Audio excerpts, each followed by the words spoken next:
ప్రేక్షకులందరూ నమస్కారం. ఈరోజు మన స్టూడియోలో ప్రముఖ ఆధ్యాత్మికవేత్త వేదిక్ ఆస్ట్రాలజర్ గోనుగొంట్ల సురేష్ బాబు గారు ఉన్నారు. గురుగారితో మాట్లాడేది. నమస్కారం గురుగారు. మణికంఠ గారు నమస్కారం అండి. జూన్ మాసంలో మిథున్ రాశి వారి పరిస్థితి ఏ విధంగా ఉండబోతుంది సార్? ప్రజెంట్ ఉన్న గ్రహస్థితి బట్టి ఎలాంటి జాగ్రత్తలు రెమెడీస్ వీళ్ళు చేసుకుంటే బాగుంటుంది అంటారు? మనం జూన్ మంత్ రాశి ఫలాలు చెప్పుకునే ముందు జూన్ మంత్కి ఒక విశిష్టత ఉందండి. ఎందుకంటే మనకి ఇది జ్యేష్ఠ మాసంతో ఈ మాసం అంతా ఎక్కువ ఉందండి. జూన్ మాసం అంతా మనకి లాస్ట్ 4-5 డేస్ మిగతా అంతా జ్యేష్ఠ మాసం ఉంది. ఈ జ్యేష్ఠ మాసంలో జ్యేష్ఠ పౌర్ణమికి ఒక విశిష్టత ఉందండి. ఇది ఆధ్యాత్మికంగా, స్పిరిచువల్గా, తర్వాత మనకి ఏదైనా సాధించుకోవడానికి, తర్వాత మెటీరియలిస్టిక్ గెయిన్ అంతా సంపాదించుకోవడానికి, ధనధాన్యాలు సంపాదించుకోవడానికి ఒక విశిష్టమైన ఒకే ఒక్క రోజు ఉంది. అది చాలా చాలా ఇంపార్టెంట్. అంటే మనకి జ్యేష్ఠ మాసం వచ్చే పౌర్ణమిని ఏరువాక పౌర్ణమి అంటారు, ఏరువాక అంటారు. ఈ రోజున మనకి రైతులంతా ఆ రోజున గ్రామ దేవతలకి, తర్వాత ఊళ్ళో ఉన్న గుళ్ళకి, ఎద్దులకి అంతా మనకి పూజలాగా చేసేసి అగ్రికల్చర్ దున్నటం స్టార్ట్ చేస్తారండి. తర్వాత ఏరువాక పౌర్ణమి అని చెప్పి చాలా చాలా విశిష్టత, చాలా కళ్ళ పండుగ ఊళ్ళలో చేస్తారు. ఇది అయితే దానితో పాటు చాలామందికి తెలవని ఇంకొకటి ఉందండి. ఈ పున్నమి వచ్చేటప్పటికి ఎవరైతే ఇష్టపడి పెళ్లి చేసుకుంటారో, అంటే ప్రేమించి పెళ్లి చేసుకుంటారో, లవ్ చేసుకొని పెళ్లి చేసుకుంటారో, మాకు లైఫ్ అంతా ఈ బంధం ఉండాలి ఒక యాంబిషన్తో చేసుకుంటారో, పెళ్ళి అయిన తర్వాత వాళ్ళ మధ్య డిస్టర్బెన్సెస్ వస్తాయంటే అలాంటి వాళ్ళకి ఒక అద్భుతమైన అవకాశం, వాళ్ళ చక్కగా హార్మోనియస్ లైఫ్ని పెంచుకునే ఒక అవకాశం ఈరోజు ఉంటుంది. అది 11న జ్యేష్ఠ మాస పౌర్ణమి రోజున బుధవారం వచ్చిందండి. అద్భుతమైన టైం అని చెప్పి, అద్భుతమైన గడియమంచాలి. ఏమి చేస్తే ఎలాంటి ప్రాబ్లమ్స్ పోతాయి. వాళ్ళే కాకుండా భార్యాభర్తల మధ్య అన్యోన్యత ఉండటం. కొంతమంది భార్యలు కంప్లైంట్ చేస్తుంటారు, మా హస్బెండ్ ఎక్స్‌వైజెడ్ రిలేషన్షిప్స్ అన్ని పెట్టుకుంటున్నారండి, ప్రాబ్లంగా ఉందండి, మమ్మల్ని ఇగ్నోరెంట్ చేస్తున్నారని చెప్పేసి అంటూ ఉంటారు.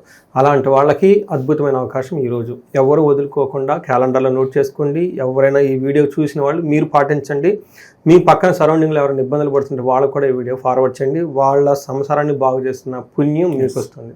అట్లానే సంసారం పాడైపోతే భార్య బిడ్డలు అందరికి ఏమవుతారంటే అంతా పాడైపోతుంది కదండి. ఒక సంసారం నిలబెట్టడం అంత కష్టం ఉండదు. కానీ వాళ్ళు ఖచ్చితంగా ఫార్వర్డ్ చేయండి. ఏం చేయాలి ఆ రోజు అంటే, ఆ రోజుకి వట సావిత్రి అని ఒక వ్రతం చేస్తారండి. బట్ అందులో మనకి సావిత్రి మనకి అందరూ తెలుస్తూ ఉంటుంది. ఆమె తన భర్తని యముడి నుంచి కాపాడుకుంది.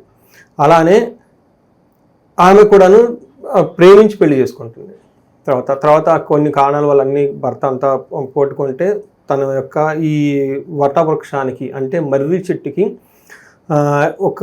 ఏం చేస్తున్నట్టు వ్రతం చేస్తుంది అనమాట, పూజ చేస్తుంది. ఆ పూజ చేయటం వల్ల ఆ యొక్క బలంతో ఆమె తనన్ని సాధించుకుంది. ఇది చాలామంది తెలవని సీక్రెట్ అనమాట. అందుకని ఎవరైతే ఇందాక మనం చెప్పినట్టు బాధలు పడుతూ ఉంటారో వీళ్ళు ఈ మర్రి చెట్టు రోజున 11 ప్రదక్షిణాలు చేసి, మనకి దారంతో నూలు పొగులు చెట్టుకి రౌండ్ అంతా చుడుతూ ఉంటారండి, దాన్ని వస్త్రం వేయటం అంటారు. అవి కనుక చేసి 3 ఆకులు 3 వక్కలు 3 అరటిపళ్ళు ఇలా తాంబూలం ఉంటుంది. దీన్ని 3 ముత్తైదులకు గనక ఇచ్చిన, లేదంటే 8 మంది 9 మంది మనకి సుహాసిని పూజ అంటారు, వాళ్ళకి ముత్తైదులకు ఇచ్చినా కానీ, తర్వాత సింపుల్గా ఉపవాసం ఉండి ఆ చెట్టు దగ్గరగా పూజ కనుక చేస్తే వాళ్ళకి ఇలాంటి అద్భుతమైన శక్తి వస్తుంది. వాళ్ళ భర్తని వాళ్ళు కాపాడుకునే శక్తి, వాళ్ళ మధ్య అన్యోన్యత పెరిగే శక్తి, వాళ్ళ మధ్య ఎలాంటి ఒడిదుడుకులు లేకుండా శక్తి వాళ్ళకి వస్తుందండి.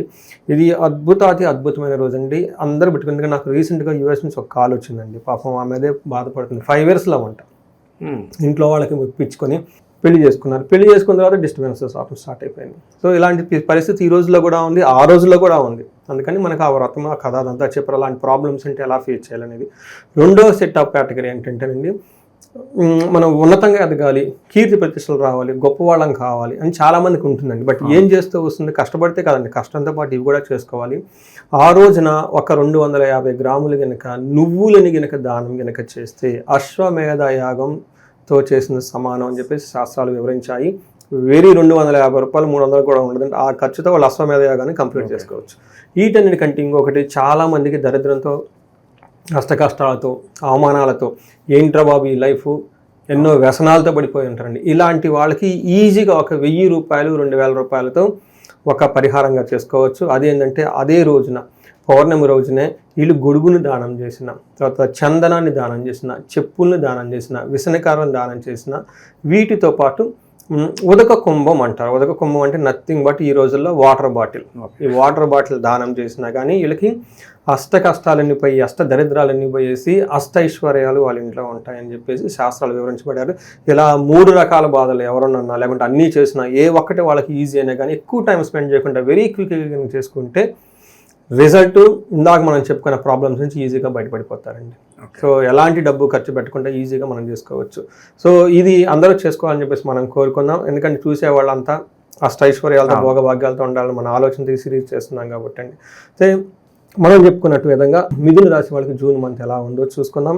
ఫస్ట్ ఈ మిథున రాశిలో కనుక చూస్తే మృగశిర 3-4 పాదాలు, ఆరుద్ర 1-2-3-4 పాదాలు, పునర్వసు 1-2-3 పాదాలు అంతా మిథున రాశిలో ఉంటాయండి. పేరు బలం కనుక మనం చూసుకుంటే కా, కీ, కు, ఖం, జ్ఞ, చ, కే, కో, హ అన్న అక్షరాలంతా మనకి మిథున రాశిలో ఉంటాయి. అయితే గ్రహస్థితిని కనుక చూసుకుంటే సూర్యుడు వీళ్ళకి మిథున రాశిలో 15వ తారీఖు, బుధుడు మిథున రాశిలోకి 6వ తారీఖు, జూన్ 6వ తారీఖు, శుక్రుడు సంచారం మీనరాశిలో వాళ్ళకి మే నుంచి అక్కడే ఉన్నారండి. జూన్, జూలై, ఆగస్టు మనకి వచ్చేటప్పటికి వాళ్ళకి జూన్ 29th వరకు అక్కడే ఉన్నారండి. అందులో మీనరాశిలో ఉన్నారు. కుజుడు వచ్చేటప్పటికి సింహరాశిలో ప్రవేశిస్తున్నారు జూన్ 7th. ఈ యొక్క గ్రహస్థితిని బట్టి ఇప్పుడు ఎలా ఉంటుంది మనం కనుక చూసుకుంటే మనకి లఘు గోచారం, సూక్ష్మ గోచారం ప్రకారం వెరీ సింపుల్గా బ్రీఫ్గా ఎలా ఉంటుందో తెలుసుకోవచ్చు. అందులో సూర్యుని వల్ల స్థాన నాశనం అంటే వాళ్ళు ఒక పదవిలో కానీ పొజిషన్లో కానీ ఉంటే ఆ పదవిని కోల్పోయే అవకాశం ఎక్కువగా ఉంటుంది. ధనలాభం చూపిస్తూ ఉంటుంది. బుధుని వల్ల ధనం లాస్ అయ్యే అవకాశం కూడా ఎక్కువగా ఉంది. అంతేకాకుండా శుక్రుని వల్ల అభయప్రదంగా, సెక్యూరిటీగా, శుభంగా ఉంటారని మనం చెప్పుకోవాలి. అంటే ఒక రకంగా మనం చెప్పుకుంటే వీళ్ళకి సూర్యుడు తప్ప మిగతా అన్ని గ్రహాలు చాలా అనుకూలంగా ఉన్నాయి. చాలా రోజుల తర్వాత వీళ్ళకి ఒక మంచి మొన్నటిదాకా వీళ్ళు అష్టమ శనితో చాలా ఇబ్బందులు పడ్డారు. అష్టమ శనితో గ్రహం మారటం వల్ల చాలా ఇంప్రూవ్మెంట్ ఉంటుంది. అయితే ఈ టైంలో కూడా ఈ మంత్ వీళ్ళకి చాలా హోప్ఫుల్గా చక్కగా బాగుండే అవకాశం ఎక్కువగా ఉంది. ఒక 75 to 80% వీళ్ళకి చాలా బాగుందని చెప్పుకోవాలి. అయితే సూర్యుడు వీళ్ళకి ఫస్ట్ హౌస్లో ఉండటం వల్ల ఏం జరుగుతుంది అంటే మన మహర్షులు ఏం చెప్తారంటే దేహార్తి సత్వం సంతాపకాలతిక్రమణ భోజనం బంధుమిత్ర సుహృద్వేష చంద్రరాశిగతో రవి అని చెప్పండి. అంటే జన్మరాశిలో కనుక సూర్యుడు ఉంటే ఏమవుతుంది అంటే దేహార్తి అంటే శరీరం అలసటగా ఉంటుందంట, శరీరంలో ఏదో బాధగా ఉంటుంది. తర్వాత సతతం కాలాతిక్రమణ భోజనం, ఎప్పుడు భోజనం టయానికి తిరగకుండా ఇబ్బంది పడిపోతూ ఉంటారంట. బంధుమిత్రులతో గొడవలు అయితే అవకాశం ఎక్కువగా ఉంటుంది. అలసట, ధన నష్టము, ఆందోళనకరంగా ఉంటుంది. అంతేకాకుండా 7th హౌస్లో దృష్టి ఉండటం వల్ల భార్యకు కూడాను హెల్త్ కాంప్లికేషన్స్ వచ్చే అవకాశం ఎక్కువగా ఉంటుంది. ట్రావెల్ కనుక చేస్తే అందులో అంత కంఫర్టబుల్గా ఉండదు, ఇబ్బందులు పడుతూ ట్రావెల్ చేసే అవకాశం ఎక్కువగా ఉంటుంది. ఇవన్నీ సూర్యుడు వీళ్ళకి ఫస్ట్ హౌస్లో ఉండటం వల్ల కలిగే బాధలను మనం చెప్పుకోవాలి. వీళ్ళు బాగా గమనించాల్సింది ఉద్యోగంలో చాలా కేర్ఫుల్గా ఉండాలి. చాలామందికి సూర్యుడు జన్మరాశికి ముందున్న జన్మరాశిలో ఉన్నా కానీ జాబ్ కోల్పోవటం, తర్వాత పొరుగు కోల్పోవటం ఇవన్నీ జరిగే అవకాశం ఎక్కువగా ఉంటుంది. ఇది ఇంతకుముందు కుంభరాశి వాళ్ళు కూడా లాస్ట్ మంత్ అంతా చాలామంది ఇదే విషయం గురించి ఫోన్లు చేశారు. సూర్యుడు జన్మరాశి ఉన్నా జన్మరాశికి ముందున్నా ఖచ్చితంగా జాబ్లో ప్రాబ్లమ్స్ వచ్చాయి. జాబ్ వదిలేసి వేరే జాబ్కి వెళ్ళడం కూడా మంచిది కాదంటారు గురుగారు. అలా అని చెప్పలేం, అది వాళ్ళ జాతకం చూస్తే మనకి వస్తుంది. బట్ చాలా ఫ్రిక్షన్ ఉంటుంది. దీనితో వాళ్ళ జన్మ జాతకం దశాభుక్తి బాగలేకపోతే they go on the bench, resignations and everything will happen అండి. అందుకని కొంచెం వీళ్ళు జాగ్రత్తగా ఉండాల్సిన, పేషెన్సీగా ఉండాలి ఆ ఒక్క విషయంలో. అయితే వీళ్ళకి లక్ ఏమంటేనండి కుజుడు బాగా స్ట్రాంగ్గా ఉండి లక్కుని తీసుకొస్తుంది అనమాట. కుజుడు 3వ ఇంట్లో ఉండి 6వ ఇల్లు 10వ ఇల్లు చూడటం వల్ల ఎలాంటి బెనిఫిట్ చూపిస్తున్నారంటే విత్తలాభం, సదా ఆరోగ్యం, ఇష్టసిద్ధి, సుఖావహ, వస్త్రలాభో, ధన ప్రాప్తి, తృతీయ స్థానగే కుజుడి కనుక 3వ ఇంట్లో ఏమవుతుందంటే విత్తలాభం అంటే ఫైనాన్షియల్గా లాభం ఉంటుంది. సదా ఆరోగ్యం, ఎప్పుడూ ఆరోగ్యంగా ఉంటుంది. ఇష్టసిద్ధి, ఏదైనా కనుక పనులు కనుక అనుకుంటే ఈ పనులు వీళ్ళకి నెరవేరే అవకాశం ఎక్కువగా ఉంటుంది. తర్వాత బంగారు వస్తువుల ధనలాభం కల్పిస్తుంది. బంగారు వస్తువులు కొనే అవకాశం ఈ రాశి వాళ్ళకి చాలా ఎక్కువగా ఉంటుంది. మిథున రాశి వాళ్ళకి బంగారం రేట్ చాలా ఎక్కువగా ఉంది. బట్ స్టిల్ వీళ్ళు కొనే కెపాసిటీ వీళ్ళ దగ్గర ఉంటుంది. 6వ ఇంట్లో దృష్టి ఉండటం వల్ల ధన ప్రవాహము సక్సెస్ వస్తుంది. 10వ ఇంట్లో దృష్టి ఉండటం వల్ల ప్రొఫెషన్ రిలేటెడ్ మ్యాటర్స్లో ప్రాఫిటబుల్గా ఉంటుంది, ప్రోగ్రెస్గా కూడా ఉంటుంది. అందుకని ఇందాక సూర్యుడు ఇచ్చే నెగటివ్ ఎఫెక్ట్స్ ఏమైనా ఉంటే దానికి కౌంటర్ ఎఫెక్టివ్గా వీళ్ళకి కుజుడు బాగా సపోర్ట్ చేస్తున్నాడు, మంచి స్ట్రాంగ్గా ఉన్నారనమాట. అందుకని నేను సూర్యుడు బాగలేకపోయినా వీళ్ళకి నేను ఓవరాల్గా రేటింగ్ ఒక 70% 80% వీళ్ళకి బాగుందని మనం చెప్పుకోవాలన్నమాట. అంటే శుక్రుడు కూడా వీళ్ళకి అనుకూలంగా ఉన్నారు. 11th హౌస్లో శుక్రుడు ఉండటం వల్ల చాలా బాగా కలిసి వస్తుంది. ఏ విధంగా అంటే పుష్టిం కాంతిం తదా కీర్తి ఇష్టసిద్ధి కార్యసాధకం క్షీరాన్న భోజనం కురియా చుక్ర ఏకాదశి ఫలం. శుక్రుడు కనుక 11వ ఇంట్లో ఏమవుతుందంటే పుష్టిగా ఉంటారంట, కాంతివంతంగా ఉంటారు, ఇష్ట కార్య సాధనం, వాళ్ళకి అనుకున్న పనులు ఏదో విధంగా సాధించేసుకుంటారు. మనకి క్షీరాన్న భోజనం, మంచిగా చక్కగా భోజనం అన్ని చేసేసి జయప్రదంగా ఉంటుంది. అంతేకాకుండా 5వ ఇంట్లో దృష్టి ఉండటం వల్ల పిల్లలకి హెల్త్ విషయంలో కొంచెం జాగ్రత్తగా ఉండాలి ఈ రాశి వాళ్ళు. బట్ మిగతా అన్ని విషయాలు ఓవరాల్గా చూసుకుంటే సూర్యుడు కొంచెం ఇబ్బంది పెట్టే పొజిషన్లో ఉన్న బట్ మిగతా గ్రహాలు వీళ్ళకి అనుకూలంగా ఉండటంతో, అష్టమ శని నుంచి కూడా బయటకు రావడంతో ఏమైనా ప్రాబ్లమ్స్ వచ్చినా వాటిని ఏమంటారు అధిగమించి ముందుకెళ్ళబోయే సామర్థ్యం వీళ్ళకుంటుందండి. ఓకే గురుగారు, ఈ రాశిలో ఏ నక్షత్రాలు వాళ్ళు ఉంటారు, వాళ్ళకి ఎలా ఉండిపోతుంది పర్టికులర్? ఇందులో మనకి అంగగోచరం లఘుగోచరం ఒక కాన్సెప్ట్ జ్యోతిష శాస్త్రంలో ఇచ్చారండి మహర్షులు. వీళ్ళకి మృగశిర, ఆరుద్ర, పునర్వసు 3 నక్షత్రాలు ఇందులో ఉంటాయి. మృగశిర నక్షత్రం వాళ్ళకి కనుక చూసుకున్నారనుకోండి, వీళ్ళకి మిక్స్డ్గా ఉంటుంది. ఫస్ట్ వీళ్ళకు క్షేమంగా ఉంటారు, సంపాదన ఉంటుంది, ధనలాభం ఉంటుంది, ఐశ్వర్యం ఉంటుంది. బట్ మనకి ప్రతికూలంగా నెగిటివ్ సైడ్లో ఏమేమి ఉన్నాయంటే మృత్యు భయం ఉంటుంది, నాశనం ఉంటుంది, కలహము ఉంటుంది. అందుకని చెప్పేసి వీళ్ళు కొంచెం గొడవలు పడకుండా ఏదన్నా కానీ పని ఎక్కడన్నా ప్రాబ్లం అయినా కానీ దాని గురించి ఓవర్గా టెన్షన్ అవ్వకుండా ఉంటే ఇట్స్ ఆల్ అయిపోతూ ఉంటాయి, వస్తూ ఉంటాయి. వెళ్ళే దాని గురించి బ్లెస్సింగ్స్ వచ్చేటప్పుడు తీసుకునేదాన్ని నమస్కారం పెట్టి తీసుకోవడం, పోయేదాన్ని నమస్కారం పెట్టి పంపించడం ఈ రాశి వాళ్ళు తెలుసుకోవాలి. ఎందుకంటే మిథున రాశి వాళ్ళు. తర్వాత ఆరుద్ర నక్షత్రం కనుక చూసుకుంటే వీళ్ళకి సౌఖ్యము, సంపదలు, లాభము, తర్వాత క్షేమము అంతా బాగుంది. అయితే ఈ రాశి వాళ్ళకి మృత్యు భయము, నాశనము, కలహము జరుగుతూ ఉందన్నమాట.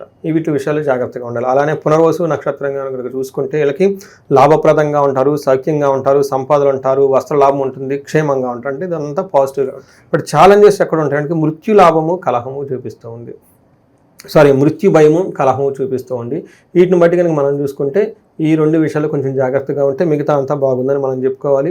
ఇవి కాకుండా ఆరుద్ర నక్షత్రం వాళ్ళకి సుఖనాశనం, వీళ్ళకి లత్తా ఉండటం వల్ల శని ద్వారా కొంచెం వాళ్ళ సుఖంగా ఏదైనా కనుక ఎంజాయబుల్గా ఉంటే ఆ సుఖానికి డిస్టర్బెన్స్ వచ్చే అవకాశం వీళ్ళకి ఎక్కువగా ఉంది. బట్ ఓవరాల్గా మిగతా అంతా బాగుందని మనం చెప్పుకోవాలి.